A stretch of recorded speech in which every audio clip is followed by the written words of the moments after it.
hay 25, ya no siguen ingresando, hay que se van incorporando. Entonces, vamos a ver la práctica que corresponde al desarrollo embrionario de anfibios, ¿sí? ¿Qué la palabra anfibios, qué tipo de organismo nos indica? Que son aquellos organismos que pasan una parte de su vida en el agua y otra en la tierra, al aire. Una parte de manera acuática y otra terrestre, ¿sí? ¿Qué organismo se te viene a la mente? Una rana, un Sapo. Una sapo, rana, un sapo, cocodrilo. un cocodrilo, órale. En este El caso, cocodrilo y reptil, ¿no? sí, por eso, estamos hablando de anfibios como clase, ¿sí? Y tiene razón su compañero también, el reptil, o sea, son anfibios, pero, perdón,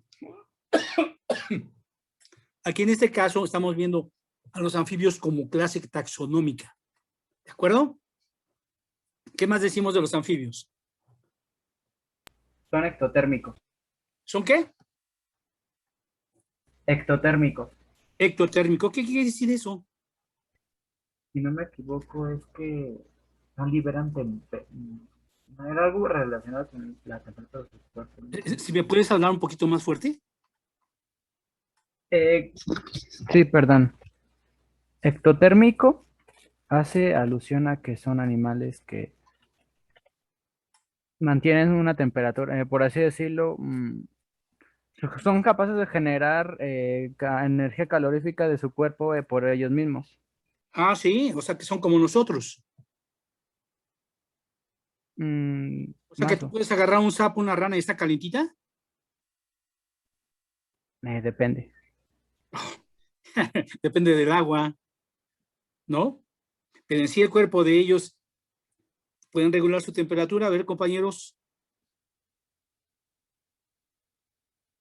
ese punto que acaba de tocar es muy importante, porque es una característica fisiológica de ellos, que ya no comparten las aves, en este caso. Igual que los peces, es igual que en los anfibios. Son poiquilotermos, o sea que su temperatura interior está regulada por la temperatura del medio ambiente. Hagan de cuenta los reptiles, por ejemplo.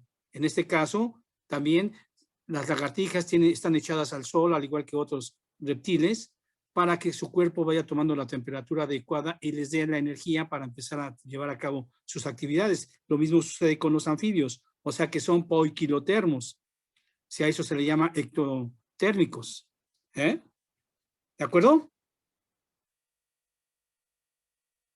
Sí, profesor. Ok. ¿Qué otra característica tienen los anfibios?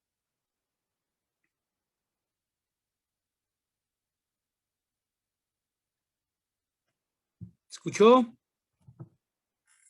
¿Sufren una transformación durante su desarrollo? O sea que son organismos metamórficos. Ujú. Son organismos metamórficos. Una vez que eclosiona el embrión o la larva del huevo, sufre una serie de cambios antes de alcanzar el estado adulto o el estado definitivo morfológicamente hablando. ¿Sí? Eso es una característica también de los anfibios. ¿Qué otra? Su tipo de huevo es telolecito discreto. Telolecito discreto, muy bien. ¿Alguna otra? Tipo de segmentación oroblástica, patrón de segmentación radial, tipo de blástula, celoblástula. Ajá, muy bien. Eso ya serían características reproductivas. ¿Hay alguna otra característica generalizada que nos ubique a los anfibios? Tengan por ahí, si no, pasamos ya a otra cosa. Quizás que sus huevos nacen en el agua, profesor. Son ovíparos, ¿verdad? Sí, nacen en el agua precisamente. Tienes razón. También podría ser el tipo de piel.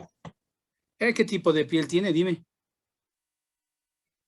No sé exactamente cómo se llama, pero yo he visto que las ranas tienen como una especie de babosa alrededor de su piel. Sí, claro, para mantener la humedad. En el caso particular de las ranas, no tanto así los sapos, que vienen un poco más hacia la intemperie en comparación con las ranas. ¿Sí? Todas son características que nos identifican a un anfibio. Son sus caracteres generales. ¿Sí? Ahora bien, Anfibio, como dijimos, taxonómicamente es una clase. Sin embargo, también tiene 3 órdenes fundamentales, que son los anuros, u organismos que no tienen cola, y entran las ranas y los sapos. Los urodelos, que sí tienen cola, y prácticamente entran ahí las salamandras y los tritones. Mientras que hay otro orden que se llama gimnofiones, con un grupo de organismos que se conocen como cecilias, muy diferentes tanto a los sapos como a las salamandras, ya que tienen un cuerpo como un ofidio, una víbora, con extremidades sumamente reducidas. Son los 3 órdenes de anfibio. Aquí mencionaremos el desarrollo prácticamente de los anuros, mencionando alguna característica de urodelos, o sea, salamandras. Como mencionamos, entonces estos organismos son de sangre fría, son poiquilotermos, ¿sí? Son anapniotas, no tienen ningún anexo extraembrionario, no poseen un amnios como en el caso de las aves y los reptiles, ¿sí? Y como mencionamos, son metamórficos. Y ya, hay una característica muy importante también que hay que mencionar de los anfibios. En la fase embrionaria presentan branquias respiratorias y en el caso ya de los adultos presentan respiración pulmonar. ¿Sale? Ahora bien, son dioicos. ¿Qué quiere decir esto? Tienen sus 2 sexos separados bien definidos. Presentan dimorfismo sexual muchas veces, algunas veces muy aparente, otras muy discreto. ¿Sí? Son ovíparos. Sus huevos, de acuerdo con la cantidad de vitello, son de tipo telolécito discreto. El ovocito, al ser ovulado, del ovario, ¿en qué fase de maduración se encuentra?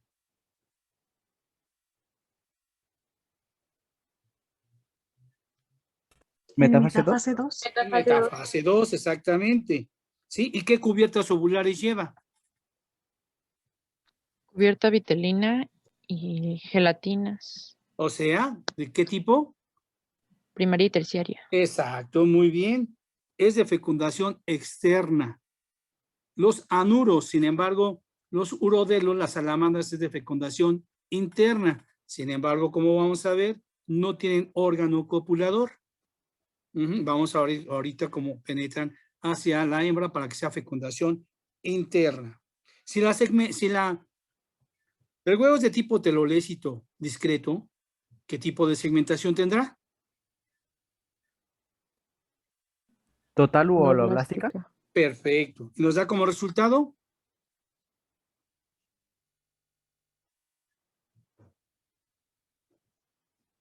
¿Qué tipo de blásula? Una celoblásula. Una celoblásula con el blastocele desplazado hacia el polo animal. ¿De acuerdo? Sobre estas celoblástulas se forman las áreas presuntivas organoformadoras, que ustedes ya tienen un mapa que les dio la maestra Carolina de la segmentación, y a partir de eso se llevan los movimientos gastrulatorios. Se los voy a mencionar rápidamente para irnos ya directamente al desarrollo. En la gastrulación, el endodermo va a penetrar hacia el blastocele por el movimiento de invaginación.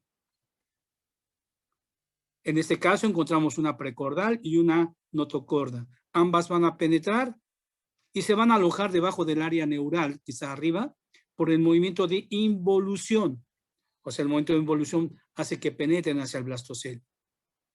Mientras que el endodermo, que se encuentra como una franja central, ¿sí?, va a penetrar también por el movimiento de involución. Obviamente, si esas penetraron, todo lo que quedó por fuera es de ectodermo. Y ese ectodermo va a recubrir todos los espacios que dejaron las áreas que han penetrado. En forma, a grandes rasgos, esto es lo que sucede. Ahora veamos cómo se lleva a cabo. ¿Hay alguna duda o algo que quieran agregar? No, profe. No. Ok, entonces vamos a ver. Este obviamente sería el ejemplo de un anuro, sería un sapo, de acuerdo con el tipo de piel que presenta. Aquí tendríamos el ciclo de vida, el ciclo reproductivo precisamente de lo que sería un anuro, desde el ovocito que es expulsado, ¿sí?, la fecundación, la serie de divisiones que es la segmentación. A partir de la segmentación, la formación del blastocele, se forma el labio dorsal que nos indica la penetración de las áreas, y por donde penetran las áreas se va a conocer obviamente como blastoporo, y a partir de eso las áreas penetran, y una vez que han penetrado y se han organizado, se lleva a cabo la organogénesis, que aquí resalta la placa neural, la formación del tubo neural y fases de organogénesis inicial hasta llegar a un renacuajo, y la metamorfosis nos lleva hacia un adulto. En forma general, ese sería el esquema básico.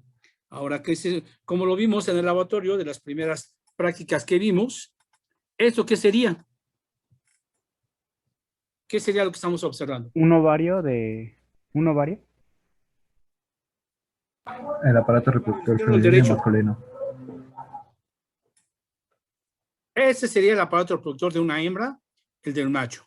El del macho, aquí lo tenemos, un par de testículos, sus cuerpos grasos, y sabemos que la espermatogénesis dentro de esos testículos, ¿de qué tipo es?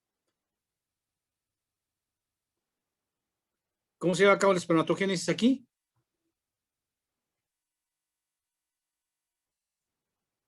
¿Eu? Acuérdense, es semicística. Conductos eferentes, conductos deferentes con su vesícula seminal y salida a través de la cloaca. En el de la hembra, 2 ovarios, aquí se ha descubierto, he quitado uno para ver lo que hay debajo del ovario, que es el oviducto, que es muy prolongado, muy largo, completamente enrollado como un espagueti, ¿sí? Aquí tendríamos el ovario, que es de tipo sacular, alveolar o hueco, con sus cuerpos grasos, ¿sí? Aquí los ovocitos, cada puntito está conformado por un folículo. ¿Ya se acuerdan que es un folículo ovárico, verdad? ¿Sí o no? Sí, profesor. ¿Qué es? Dígame. ¿Cómo se ha conformado el folículo? ¿Sí? Es como una bolsita, un paquetito que tiene adentro el ovocito y está rodeado de células foliculares y células de la teca interna y externa. Perfecto. Esa era una de las preguntas del examen y se fueron con otras cosas que quién sabe qué, pero esa es la respuesta. Muy bien. Entonces, cada folículo al llegar a su maduración rompe la pared del ovario, y todos los ovocitos que caen, que están en qué fase de maduración aquí. La fase 2. Exacto, van a caer a la porción más anterior del oviducto, que es el infundíbulo, y empiezan a bajar. En este caso, el ovocito que está en metafase 2 ya lleva su cubierta vitelina, cubierta de tipo primaria, que al ingresar al oviducto, las paredes del oviducto son muy glandulares y empiezan a secretar la siguiente capa de cubiertas ovulares, que son las gelatinas, y que como las forma el tracto reproductivo, en este caso el oviducto, son de tipo terciario. ¿De acuerdo? Así van bajando los ovocitos. ¿Sí? Veamos. Este sería el ejemplo de una salamandra, en donde prácticamente es lo mismo, sin embargo, la morfología aparentemente es diferente, pero solamente se adapta a la forma corporal del cuerpo. Sus ovarios, sus testículos, ¿sí? El oviducto, ¿sí? Su útero, en este caso, correspondiente a lo equivalente a la vesícula seminal en los machos, se albergan temporalmente los ovocitos y son expulsados, lo mismo, cubierta vitelina primaria, ¿sí? Y posteriormente adquieren las terciarias. Eso sería entre los anuros, urodelos. Ahora bien, en los urodelos dijimos que la fecundación es de tipo interna. ¿Cómo se lleva a cabo en los urodelos? Ah, bueno, pues entonces, una vez que se han producido los gametos en los testículos, ¿sí? Estos son expulsados a través de la cloaca, y las vesículas seminales y las paredes que son de tipo glandular les adhieren una serie de secreciones que forman paquetes. ¿Se acuerdan cómo se llaman estos paquetes?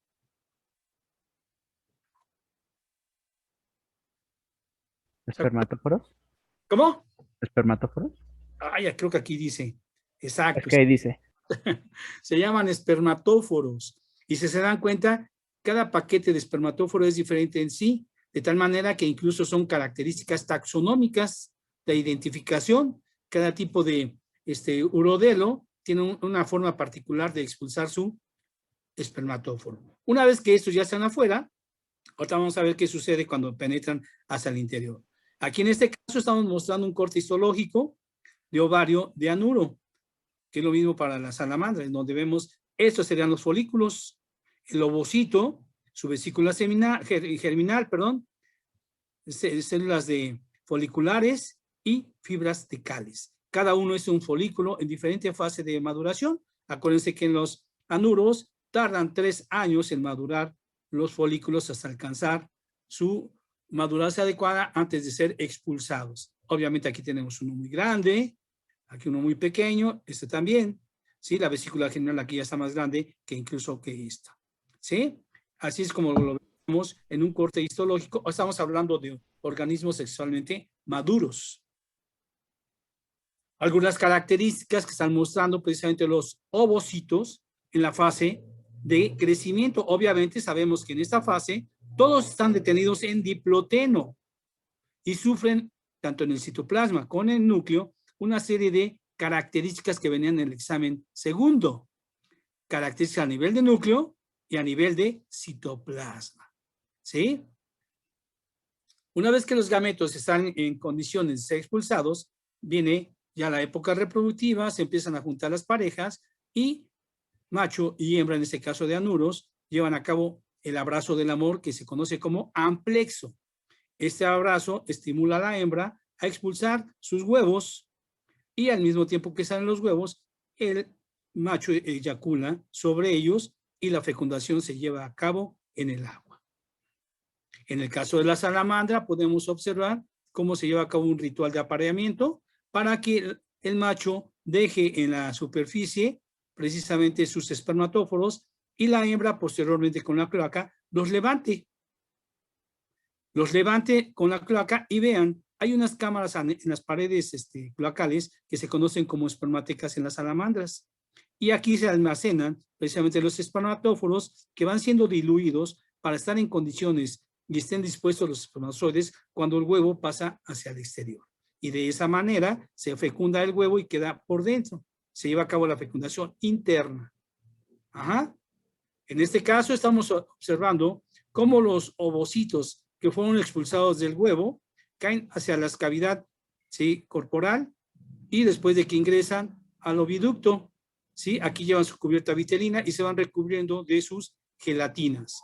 Aquí tendríamos un huevo que ya está en espera de ser expulsado, se encuentra en el útero, y encontramos el primer cuerpo polar, ¿sí? En este caso ya se llevó a cabo se inició la segunda división meiótica, encontramos la fase de maduración en metafase. Al ser expulsado el huevo, vean, aquí ya tenemos a los dos pronúcleos, tanto masculino como femenino, ¿sí?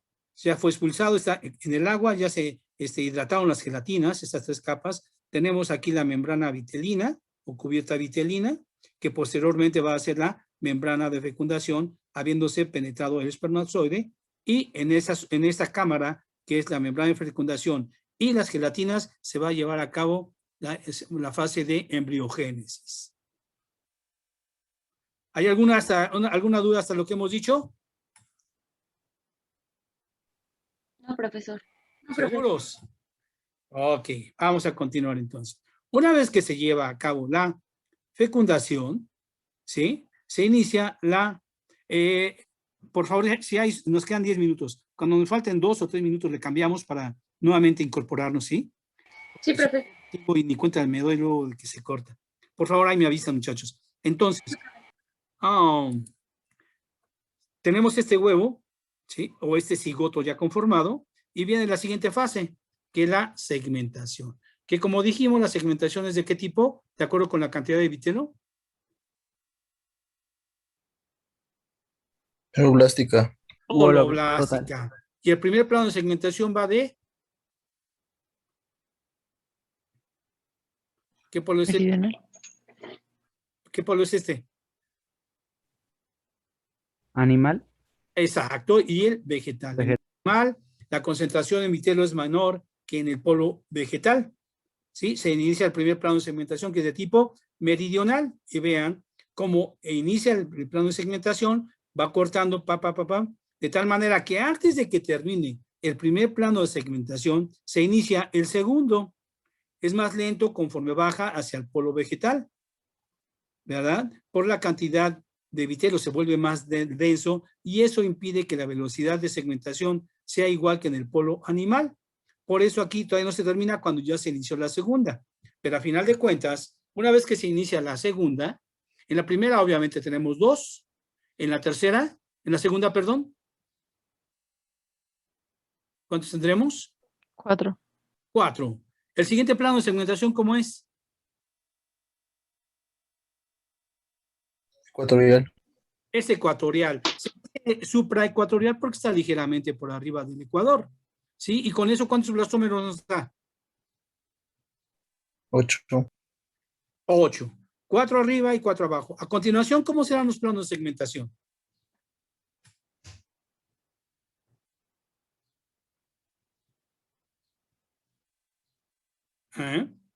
Una vez que tenemos 8 blastómeros, los siguientes planos, ¿cómo serán?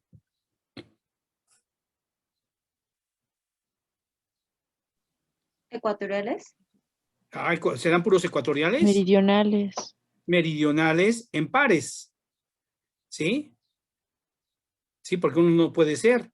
Serían planos que vienen en pares, tanto meridionales como ecuatoriales, de tal manera que poco a poco el número de células o blastómeros va en aumento.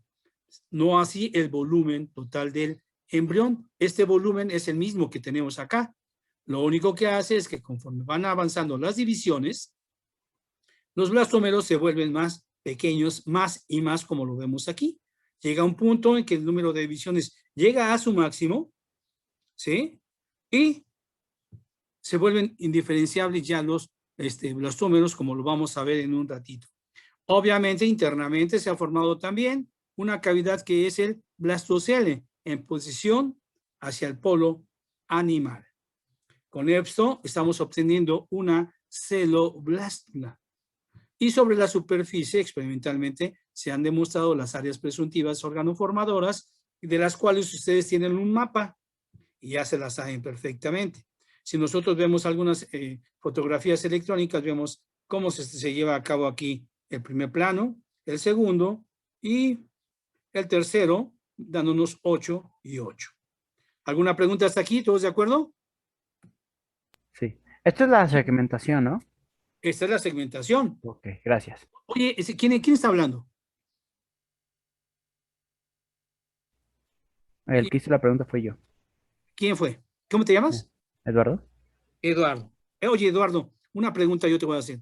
¿Por qué es necesario, si aquí tenemos apenas 2 células, ¿por qué es necesario que se tengan muchas células? Para que entre todas puedan formar los diferentes órganos que van a formar al futuro ser vivo. Bien, claro. Para la formación de un organismo completo como cualquiera de los vertebrados, se necesitan un gran número de células, lo cual no tendríamos de la formación de un cigoto, ¿verdad?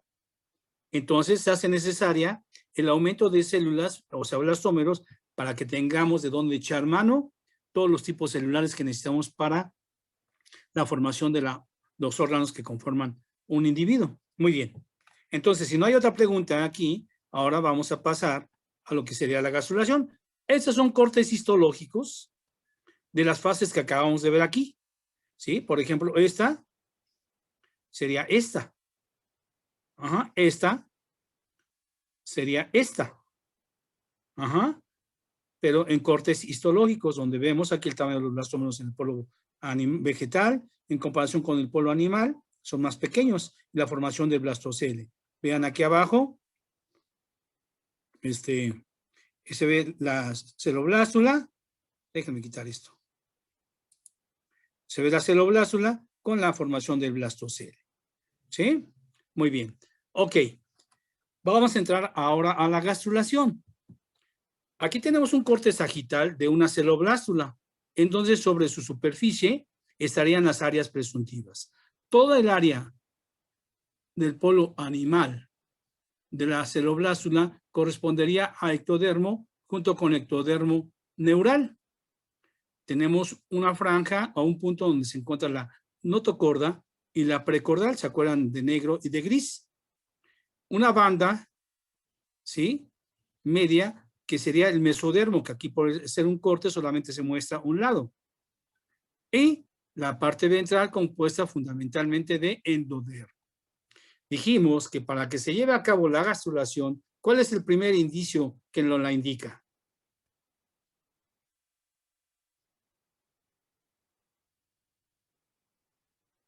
¿Eh? ¿Cómo se llama esto? ¿Qué es esto? ¿Cómo dijimos? Es el labio dorsal. ¿Sí? El labio dorsal.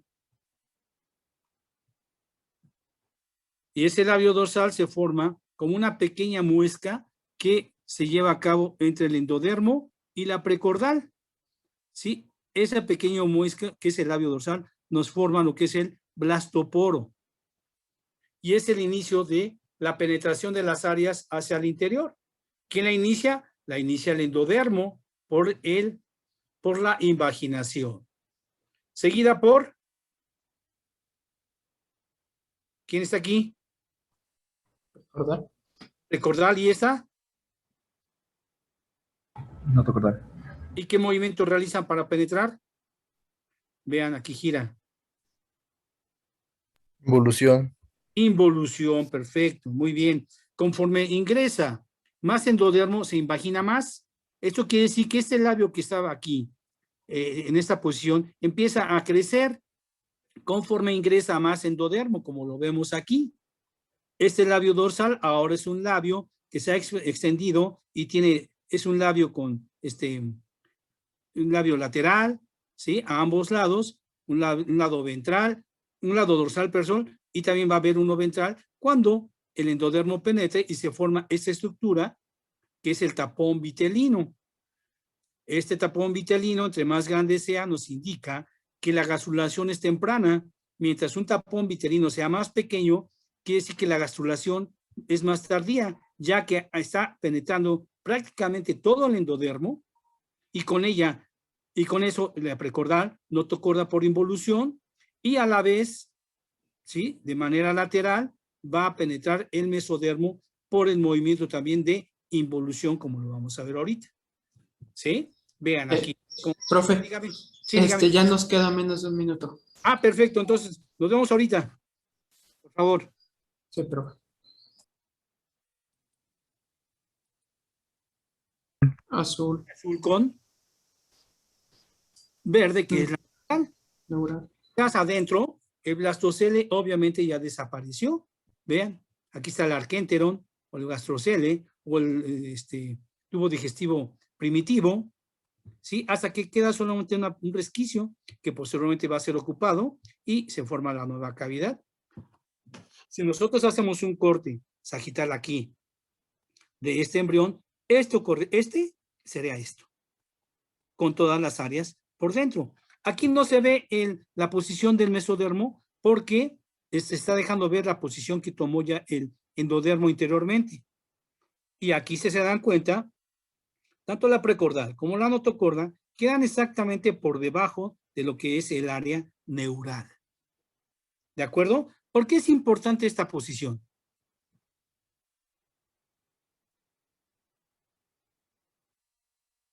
¿Por qué será importante esta posición? Ahí es donde se va a formar la cabeza. Sí, pero ¿por qué esa posición? Tienes razón, pero no sé exactamente ahí se va a formar la cabeza. ¿Por qué es importante que esta posición, por ejemplo, en el caso de la precordal y notocorda, estén exactamente por debajo de la neural que está externamente, en continuidad con el ectodermo epidermal? A ver, piénsenle, por favor. Por la localización de la columna. No. Sí, pero la posición de las capas, ¿qué tiene que ver para después?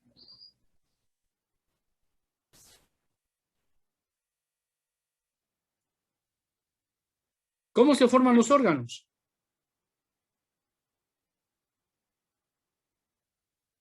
¿A partir de qué? A ver, a Susana, Cristian, Samantha, ¿cómo se forman los órganos? ¿A partir de qué? La interacción entre las hojas blastodérmicas. Exacto, por eso es importante la posición de estas hojas, porque acuérdense que el ectodermo, ¿sí? Va a estar influenciado, en este caso, por precordal y notocorda como inductor primario para la formación del tubo neural, ¿sí? O el sistema nervioso central. Esa posición es importante. A eso se le conoce como inducción primaria, porque fue una de las primeras interacciones o inducciones que se conocieron, no que sea la única, porque a la par que se da esta, se dan muchas para la formación de otras estructuras. ¿De acuerdo? Por eso es importante esta distinción. Sí, dígame. ¿Puedes repetir lo de la inducción primaria, por favor? Ah, sí.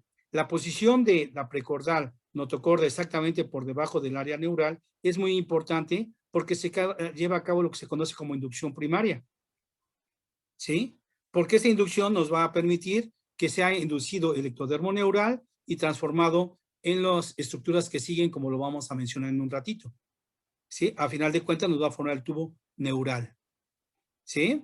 Al tiempo que se da esta inducción, se dan otras en todo el desarrollo embrionario, pero se menciona esta como inducción primaria porque fue de la primera en conocerse. ¿De acuerdo?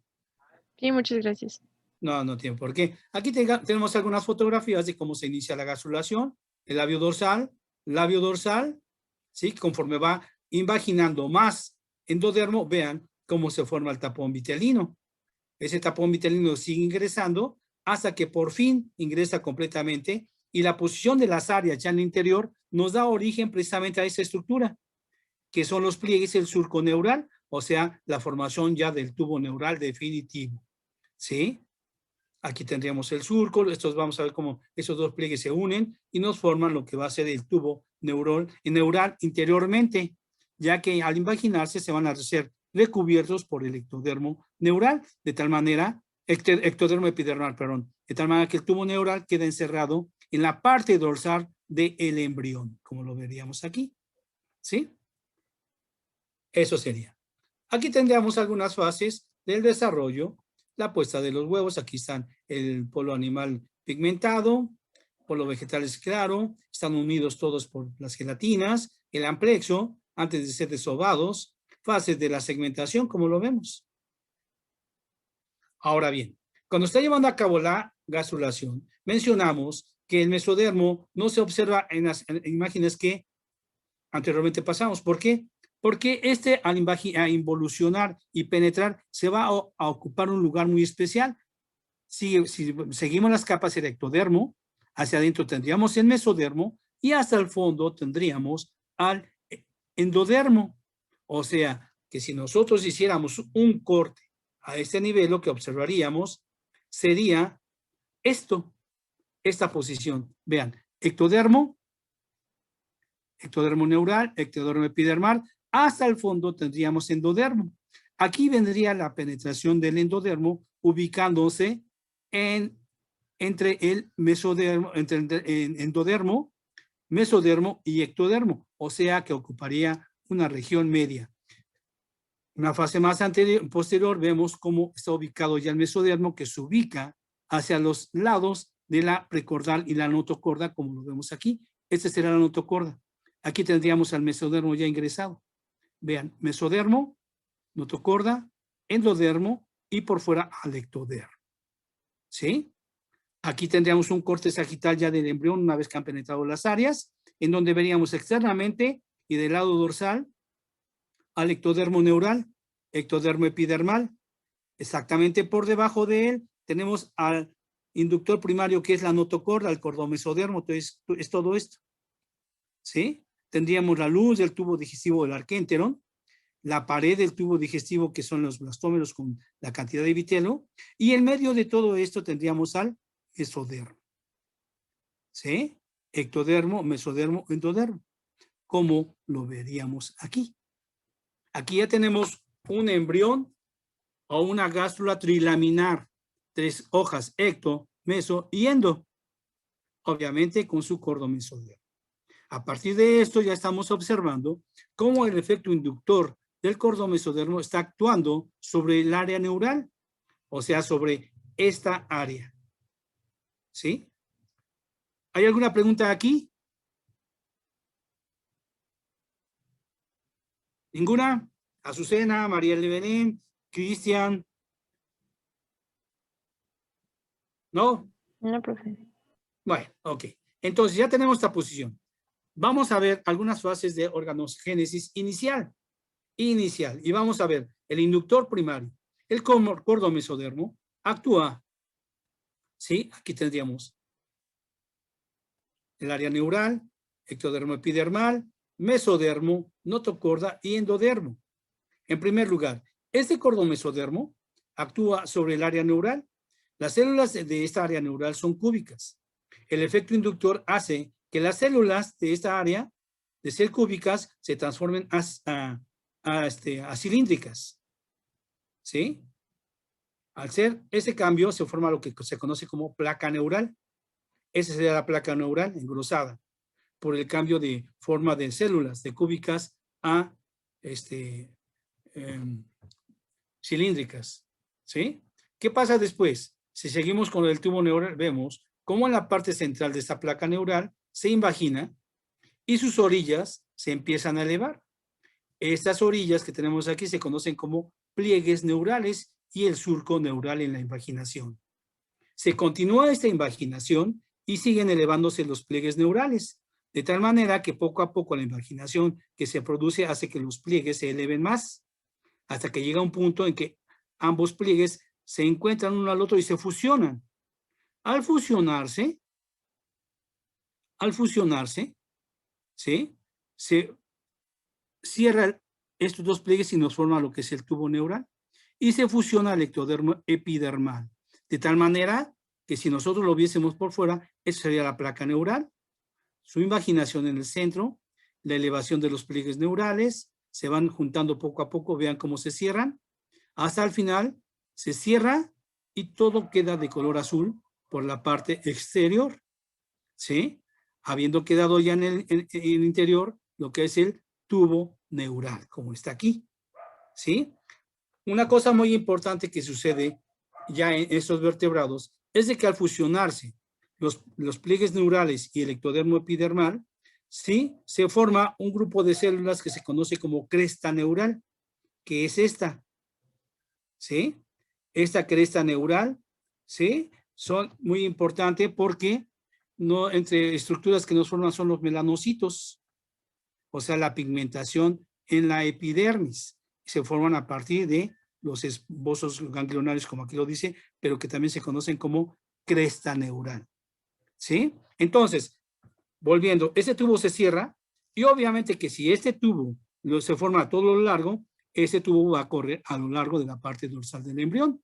Este es un corte transversal que solamente nos muestra una parte.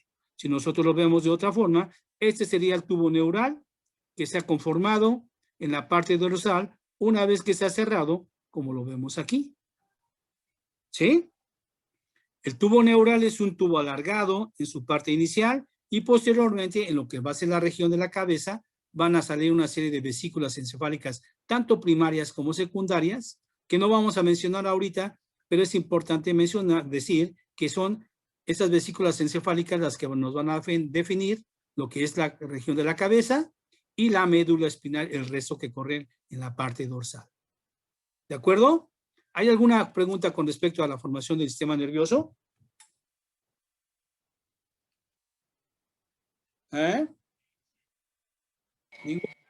No.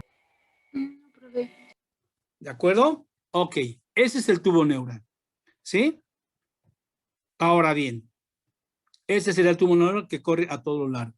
¿Qué pasa con el mesodermo? Bueno, el endodermo, ¿sí? Al penetrar, se nos forma un par de pliegues también en forma de cuernos que se cierran, se fusionan también esos pliegues, se cierran y nos da como consecuencia la luz del tubo digestivo. La pared del tubo digestivo está conformada por las células blastodérmicas con gran cantidad de vitelo que le van a dar energía suficiente al embrión para llevar a cabo la formación de sus órganos. ¿De acuerdo? Tenemos entonces tubo neural, tubo digestivo. ¿Qué sucede con el mesodermo? El mesodermo, como lo tenemos aquí, empieza a crecer, ¿sí? A todos los lados, tanto laterales como ventrales. Y vean cómo este mesodermo crece y empieza a delaminar hacia la parte ventral, de tal manera que cuando delamina, nos forma una cavidad que es la cavidad celómica. Sin embargo, ahora tenemos mesodermo flanqueando la cordomesodermo, o sea, la notocorda, flanqueándola, y vean cómo ahora este mesodermo se empieza a regionalizar, de tal manera que ese mesodermo adquiere 3 regiones importantes. La más anterior, que corresponde a esta, es el mesodermo axial o paraxial. Esta. ¿Sí? Hay un mesodermo intermedio y hay un mesodermo ventrolateral por ambos lados. Ahora bien, este mesodermo axial o paraxial, ¿sí?, nos forma lo que se conocen como somites. Y cada somite está conformado por 3 áreas. La más anterior es el dermatomo, una intermedia que es el miotomo y una más posterior que es el esclerotomo. Como su nombre lo indica, el dermatomo nos va a formar porciones de piel, o sea, epidermis. El miotomo va a formar músculos y el esclerotomo nos va a formar cartílago o huesos, que en este caso, los huesos, ¿sí?, se van a formar incluso como un molde de la notocorda para formar las costillas, o las vértebras, que van a envolver precisamente al tubo neural, cosa que no sucede con el anfioxo, solamente se mantiene en el anfioxo como una varilla rígida. Ahí no hay huesos, hay puro cartílago. ¿Sí? Ok, entonces, este sería el mesodermo axial o paraxial. El intermedio no se regionaliza y nos va a formar el genital y urinario, el mesodermo intermedio. Mientras que el ventrolateral nos forma 2 capas. Una capa relacionada con el endodermo y otra con el ectodermo. ¿Sí? La que está relacionada con el endodermo se conoce como esplagnopleura, mientras que la relacionada con el ectodermo se conoce como somatopleura. Y entre estas 2 capas hay un espacio, que es el espacio que corresponde al celoma corporal. Al final de cuentas, observaríamos esta situación que tenemos aquí. Vean cómo aquí en este caso el somite también cavita y nos forma una porción celómica también, para que posteriormente lo veamos así. Estos sean los somites, esto sería la cresta neural, ¿sí? Aquí hay algo muy importante que también hay que mencionar, que este mesodermo que corre a todo lo largo del cuerpo, como lo hizo aquí, ¿dónde está? Como aquí lo vemos, el tubo neural, ¿sí? En el caso del mesodermo es una lámina también por ambos lados, pero posteriormente se metameriza o se segmenta, de tal manera que se segmenta y cada segmento del mesodermo paraxial nos forma lo que son los somites. ¿De acuerdo? Aquí están los somites, la cresta neural, tubo neural, ¿sí? La notocorda ejerciendo su efecto inductor, ¿sí? Tubo digestivo, esplagnopleura, somatopleura, como lo menciona aquí. Y todo envuelto en un ectodermo epidermal de color azul. ¿De acuerdo, muchachos? Un dato curioso es que cuando se forma el tubo neural en los vertebrados, cuando se va cerrando poco a poco el tubo neural, en la parte final hay una conexión entre el tubo digestivo y el tubo neural. No tiene mucha significancia, sino simplemente es una característica embrionaria y ahí se le conoce como canal neuroentérico. ¿Sí? Esta porción. Después se cierra y nos marca el lugar donde se va a formar el futuro ano. ¿Sí? Aquí tendríamos al tubo neural con las vesículas encefálicas en la región de la que va a ser la cabeza y la posición de la larvita. Aquí vemos un corte sagital, ya con las características que acabamos de mencionar, el tubo neural, notocorda y endodermo. O sea, el mesodermo porque es un corte sagital. ¿Sí? Vean aquí el canal neuroentérico. Es el tubo neural y vean la cavidad, la conexión que existe. Tubo neural con la cavidad del tubo digestivo, canal neuroentérico. Y externamente veríamos una serie de apéndices ya o protuberancias que nos indican la formación de estructuras tales como la nariz, el corazón, las ventosas, el abultamiento en la parte dorsal que nos indica el tubo neural. Y una serie de fases por las que pasa la larvita una vez que ha sido expulsada ya de él, habiendo roto ya su membrana de fecundación y las cubiertas de gelatina que posee, como lo vamos a ver a continuación. Algunas fases después de que se ha llegado a cabo la eclosión del huevo y todas las fases a partir de la segmentación que mencionamos hasta alcanzar algunas características externas de la larva. Nuevamente vemos aquí la formación precisamente del área neural, se forma la placa neural, pliegues y surco neural se fusionan al tubo neural. Aquí lo tendríamos del lado ya adentro. Acuérdense, todo lo externo es ectodermo epidermal, ya que nos va a formar lo que es la piel. Y estas, ves que tenemos aquí, son los somites que se han manifestado en la parte que corresponde al miotomo. Son bandas musculares que corren a todo lo largo de la larvita. En los ojos, las branquias, las ventosas. Y veamos rápidamente lo que hemos visto a lo largo de este desarrollo. Traten de entenderlo aquí.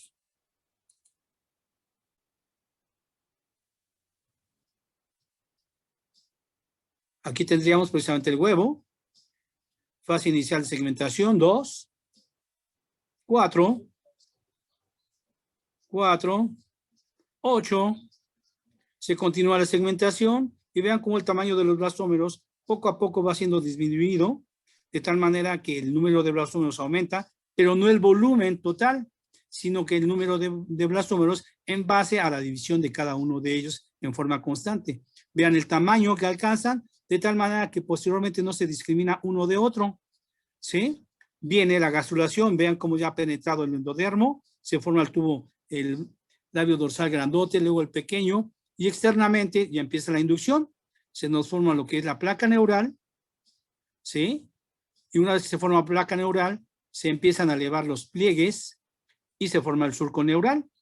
La fusión de los pliegues, el cierre del tubo neural, ¿sí? Al fusionarse los pliegues, se cierran y el ectodermo epidermal por ambos lados va a recubrir a este tubo neural que ha quedado encerrado ya en el interior en una situación dorsal del embrión. Aquí el embrión está flotando todavía dentro de su membrana de fecundación y obviamente dentro de las gelatinas. ¿Sí? Ya externamente se le empiezan a formar ojos, ventosas, branquias y vean, aquí estaría todavía flotando su membrana de fecundación, las gelatinas, para que posteriormente, por necesidades de crecimiento, rompen membrana de fecundación, gelatinas, y vean ahora los primeros estados de metamorfosis que lleva a cabo precisamente el organismo antes de la fase final. ¿De acuerdo? Aquí tendríamos ahora cortes histológicos de lo que hemos hablado y lo que hubiésemos visto también en el laboratorio. Fases tempranas de segmentación con la conformación de 8 blastómeros, 2 más pequeños en el polo animal que en el vegetal. El plano de segmentación, que aquí vienen, ¿sí? Su membrana de fecundación. Aquí no se alcanzan a ver las gelatinas porque la técnica histológica los lisó. Pero aquí tenemos la membrana de fecundación, vean. Cada blastómero con su núcleo, la formación del blastocele, aumento de blastómeros por divisiones, sigue siendo el mismo volumen que el anterior, la formación del blastocele, ¿sí? Inicio de gastrulación, labio dorsal, aquí vendría la involución de la precordal y la notocorda, ¿sí? Penetración del endodermo, una vez que ha penetrado el endodermo, vean cómo está conformado el tapón vitelino, en este caso un tapón vitelino regular, labio dorsal y labio ventral, ¿sí? El blastocele poco a poco ya ha desaparecido y se nos conforma lo que es el arquéntero. Una vez que ha penetrado las áreas, la formación de la placa neural se modifica, del área neural se modifica y ahora es una placa neural con sus pliegues y su surco, como lo vemos aquí también. Pliegues, surco, esa es la notocorda. El mesodermo, ¿sí? Este mesodermo que tenemos aquí, que señala el número 2, sería mesodermo paraxial. Pliegues, surco, notocorda, y empieza el crecimiento del mesodermo hacia la parte ventral y de manera lateral. Este sería ya el arquénteron, la pared del tubo digestivo, como lo veríamos acá también. Vean aquí el efecto inductor de la notocorda ha hecho que se forme lo que es el tubo neural. Y aquí los pliegues neurales se fusionan y nos da como consecuencia el cierre del tubo, encerrado en la parte dorsal, ¿sí? Y cubierto por el ectodermo epidermal. Algunas fases de las que ya mencionamos, este huevo, segmentación, algunas fases larvarias. Y lo mismo. Vean aquí los paquetes musculares de los somites, cómo se manifiestan externamente. ¿Sí? Esa es la parte ventral, en donde tenemos la pared del endodermo con gran cantidad de vitelo guardado. Lo mismo. Y lo mismo. Ajá, aquí vean cómo se inicia el labio dorsal, cómo el tapón vitelino es grande, el endodermo todavía no penetra por completo. Conforme va penetrando con más y más, el tapón se va reduciendo hasta formar un tapón vitelino pequeño que nos indica que prácticamente todas las áreas han penetrado hacia el interior. Estas áreas, ¿cuáles son? Endodermo, mesodermo, precordal y notocorda. Y todo lo de afuera es ectodermo neural y ectodermo epidermal. Vean aquí las gelatinas todavía como se encuentran envolviendo al embrión. ¿Sí? Otras fases, que acá vean aquí la placa neural, cómo está. Toda esa estructura de la placa neural. Aquí se empieza a formar la invaginación, la elevación de los pliegues, cómo se fusionan, ¿sí? Y poco a poco, al fusionarse, se nos forma el ectodermo epidermal, como ya lo tendríamos acá. ¿Sale, muchachos? Vean aquí la formación de las branquias, que en esta fase es respiración de tipo branquial. Posteriormente se desarrollan los pulmones y se transforma en una respiración de tipo pulmonar. ¿Sí? Eso es todo. Ya despierten, muchachos. Eduardo. No nos dormimos, profe. No nos dormimos. Ah, qué bueno. Así me gusta. Es que luego tengo una vocita que duerme. No. Muy arrolladora. Pero bueno, espero que me haya explicado bien y lo hayan tratado, entendido. ¿Sí?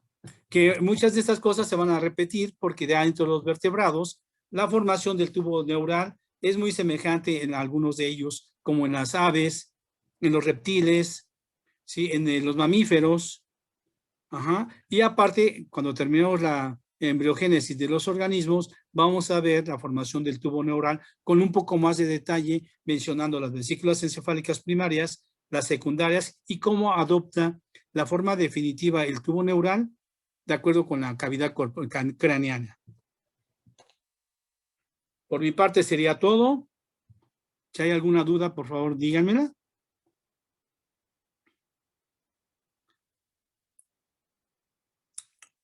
No, Todo bien, profesor. Gracias. Todo bien. Ok, entonces, Todo ahí en bien. el room ya está la actividad. ¿Sí? Y la maestra Caro también les va a poner para el próximo lunes y obviamente también van a encontrar, no ahorita, para el próximo, no, el miércoles vemos aves y el lunes vemos mamíferos. De tal manera que si es posible que revisen lo mismo que vimos para anfibios con respecto a las aves. ¿Sí? Es un poco más complicado en las aves porque el desarrollo se lleva a cabo una parte en el cuerpo del ave y otra parte dentro del huevo de ave, que es un poco más complicado observar, hasta cierto punto, como lo vamos a ver. ¿Sale? Sí, profesor. Bueno. Hecho. Por mi parte será todo, muchachos, y nos estaremos conectando el próximo miércoles. ¿Sí? Muchas Gracias, Gracias, profe. Ya les estaríamos dando Gracias, las fechas profesor. de exposición, ¿eh? Ok, gracias, profesor. Muy bien. Gracias. Que les vaya Gracias. bien, muchachos. Eduardo, Cristian, Samantha, Pablo. Hasta luego, profe. Gracias. Que les Hasta vaya luego, bien. profe. Gracias. Adiós, profesor. Que les vaya bien, muchachos. Hasta